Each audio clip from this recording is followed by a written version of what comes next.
राजीव एक युवा पत्रकार जो नई नई रहस्यमयी घटनाओं को खोजकर लिखने में माहिर था। एक दिन उसे एक गुमनाम चिट्ठी मिली। अगर सच जानने की हिम्मत है तो कालेश्वर गांव आओ।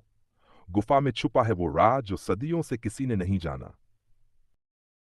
कालेश्वर गांव एक घना और पुराना गांव था, जहां लोग अजनबियों से बात करने से डरते थे। जब राजीव ने गुफा के बारे में पूछा तो हर कोई चुप हो गया। एक बूढ़े बाबा मिले। बेटा, उस गुफा में सांप है। 100 साल पहले जो गया वो कभी लौटकर नहीं आया। वहां कोई छाया है।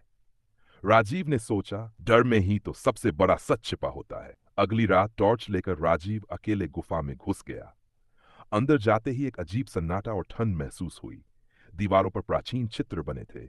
देवता, राक्षस और एक दरवाजा जिस पर नाग का चित्र उकेरा था। जैसे ही उसने दरवाजे को छुआ, जमीन हिल गई। वह फिसलकर एक गुप्त सुरंग में गिर पड़ा। नीचे अंधेरा था, लेकिन उसकी टॉर्च में एक परछाई बार बार दिख रही थी। वह तेज कदमों से भागा, पर सामने एक बड़ी मूर्ति थी। मूर्ति के पास एक सुनहरा संदूक रखा था। जैसे ही उसने संदूक खोला, एक काली परछाई उस पर झपटी। राजीव बेहोश हो गया। जब होश आया तो उसने खुद को एक पुराने कमरे में पाया।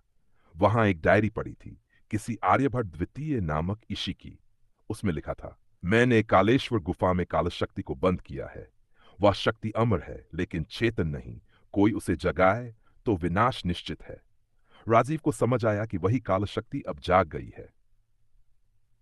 राजीव ने गुफा की मूर्ति में छिपे एक यंत्र को सक्रिय किया, जिसे एक प्राचीन मंत्र निकलने लगा। कालेश्वराय नमः। कालशक्ति तड़पने लगी और अचानक जोरदार आवाज के साथ गुफा ढहने लगी। राजीव ने समय रहते बाहर निकलकर गुफा को बंद कर दिया। अध्याय 7। राजीव गांव लौट आया, मगर किसी को कुछ नहीं बताया। उसने केवल अपनी डायरी में लिखा, सच सबके लिए नहीं होता। कुछ रहस्य रहस्य ही बेहतर होते हैं।